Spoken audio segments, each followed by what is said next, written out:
Oke guys, jadi di video kali ini kita akan membahas tentang cara membaca Outlook Paper Crypto Wave ya. Mungkin langsung kita bahas aja beberapa major segmen dari Outlook Paper Crypto Wave.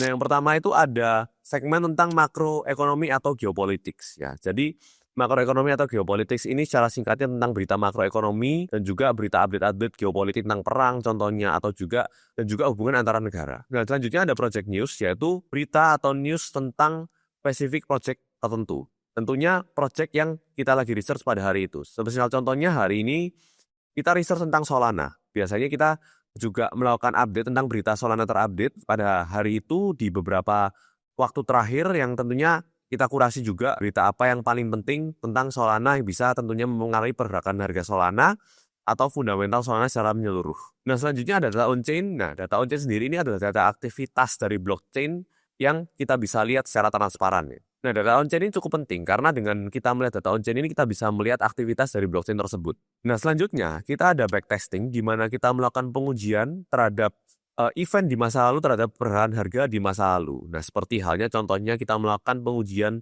update data rate cut atau rate hike terhadap pergerakan harga Bitcoin. Selanjutnya yaitu ada juga ETF, Digital Asset Treasuries, ya tentang inflow atau outflow dari ETF dan juga Digital Asset Treasuries. Dan yang terakhir dan yang tidak kalah penting yaitu tentang technical outlook.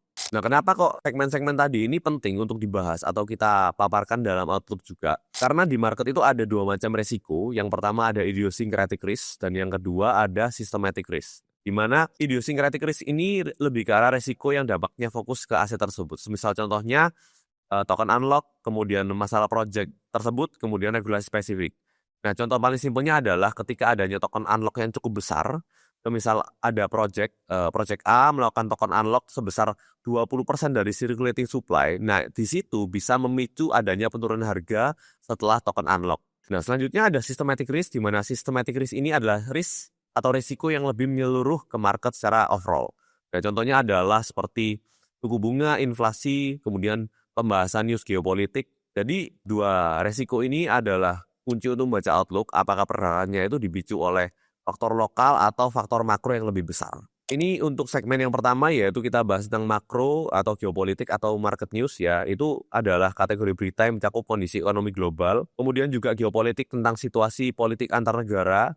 Kemudian selanjutnya tentang market news yaitu perkembangan pasar keuangan yang bisa mempengaruhi pergerakan aset. Makroekonomi itu adalah hal yang cukup penting juga di market. Seperti yang kita tahu, crypto market itu merupakan market yang skillnya global, di mana seluruh dunia bisa berpartisipasi di crypto market. Dan tentunya update makroekonomi itu penting karena dengan data ekonomi atau kita menganalisa secara makroekonomi, kita bisa melihat flow atau liquidity dari uang ke aset-aset. Kemudian juga ada geopolitik, di mana geopolitik ini berperan untuk menentukan resiko sentimen atau sentimen resiko dari investor. Dan selanjutnya ada market news. Ini market news bisa jadi seperti news tentang stocks US karena di crypto market atau Bitcoin itu juga biasanya pergerakannya juga dipengaruhi oleh market lainnya seperti saham US, S&P 500 dan juga hal-hal lainnya. Nah, dan selanjutnya ini ada crypto project news yaitu update news terkait koin spesifik yang di-highlight dalam Outlook. Misal halnya pada umumnya sekarang ini banyak news tentang ETF atau Digital Asset Treasuries atau bahkan update tentang suatu proyek tertentu. Biasanya kita juga cantumkan tentang news-news ETF ini atau DAT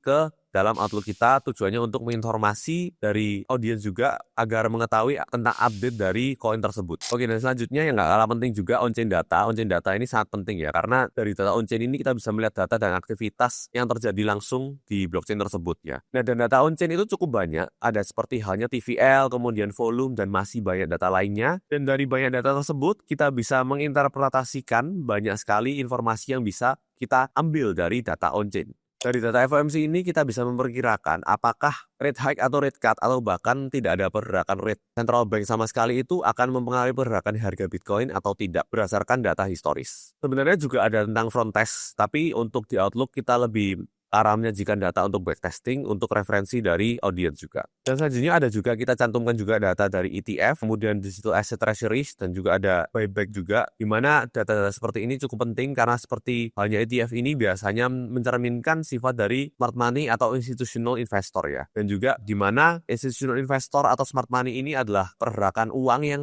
biasanya skalanya besar dan tentunya nanti akan mempengaruhi pergerakan harga ke depannya pada umumnya. Dan digital asset treasuries ini juga penting karena dengan digital asset treasuries ini kita bisa melihat apakah suatu koin seperti halnya Ethereum masih dibeli oleh suatu perusahaan tertentu. Dan juga yang nggak kalah penting itu seperti halnya buyback yang dilakukan oleh suatu project tertentu. Seperti halnya project Hyperliquid yang masih rutin melakukan buyback dari koin project Hyperliquid tersebut. Kemudian yang terakhir yang juga nggak kalah penting yaitu technical outlook, yaitu analisa teknikal tentang pergerakan harga dari harga di masa lalu untuk memperkirakan pergerakan harga atau range harga di masa depan. Karena dengan technical outlook ini kita setidaknya bisa memperkirakan harga ideal untuk membeli atau menjual suatu aset atau suatu kripto yang kita pilih. Nah, technical outlook ini sendiri adalah sifatnya probabilitas, jadi nggak 100% pasti benar, makanya kita juga mencantumkan beberapa segmen tadi seperti ETF, DAT, kemudian backtesting, kemudian juga ada on-chain data, kemudian juga ada news project tersebut, kemudian yang terakhir yang paling penting juga tentang makroekonomi, geopolitik, dan juga market news secara overall ya. Jadi itu secara overall segmen-segmen tadi yang sudah dicantumkan di Outlook itu merupakan suatu kesatuan yang menyeluruh, di mana jika membaca Outlook sebaiknya membaca semuanya agar informasi atau data yang didapatkan itu bisa secara full atau lengkap. Nah, berikut ini kita langsung coba aja ambil satu contoh Outlook yang sudah kita buat ya tanggal 23 Februari kemarin. Nah, ini tentang Crypto Weekly Update. Pada umumnya kita di awal minggu kita selalu melakukan Crypto Weekly Update untuk melakukan review terhadap Bitcoin dan Ethereum di minggu belakang. Nah, yang pertama kita ada Weekly Update tentang pergerakan harga Bitcoin dan Ethereum di minggu belakang. Nah, ini berfungsi sebagai review untuk pergerakan harga Ethereum dan Bitcoin dan juga review dari Outlook ini secara overall juga. Selanjutnya ada juga news tentang crypto project tertentu, yaitu di sini ada tentang Bitcoin, di mana di sini news tentang Bitcoin bull case ya, di mana di sini ditunjukkan beberapa data, sepertinya Bitcoin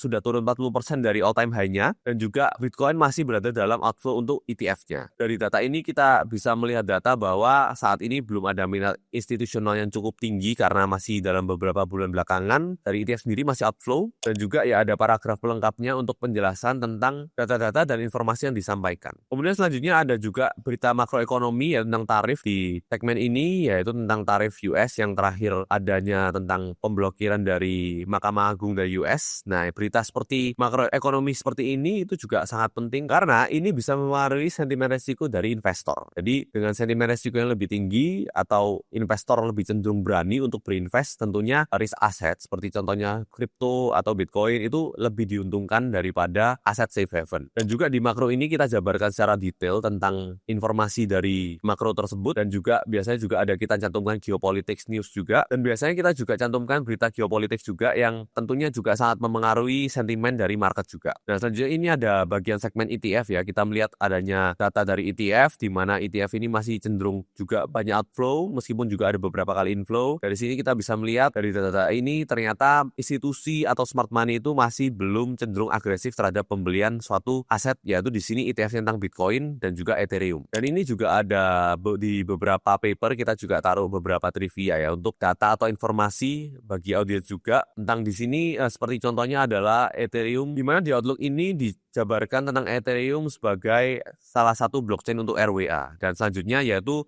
blockchain untuk institusional. Nah, informasi-informasi ini kita jabarkan juga tujuannya apa? Tujuannya untuk memperkuat pemahaman fundamental dari audiens untuk project-project yang dibahas. Nah, selanjutnya juga ada data on-chain yang kita cantumkan juga, di mana di news kali ini on-chain tentang Ethereum, tentang penjualan Ethereum oleh co-founder Ethereum. Nah, dari data on-chain ini kita bisa melihat bahwa dari segi Ethereum itu apakah masih banyak outflow di blockchain-nya atau bahkan inflow. Dari data tersebut kita bisa menginterpretasikan sentimen atau aktivitas dari sebuah blockchain atau project tersebut. Nah, kemudian selanjutnya ini juga ada tesis tentang faster bottoming, di mana menunjukkan altcoin yang sekarang sudah cenderung oversold semua, di mana ada potensi penurunan harga yang lebih cepat dari bottom harga Bitcoin di siklus penurunan Bitcoin saat ini. Dan yang terakhir nggak kalah penting, technical outlook kita juga jabarkan di technical outlook ini tentang resistance, kemudian support, kemudian possible area level pantulannya juga. Dan ya ini biasanya kita juga berdasarkan technical yang sangat banyak ya metodenya memang. Kita analisa berdasarkan kondisi market pada saat itu dan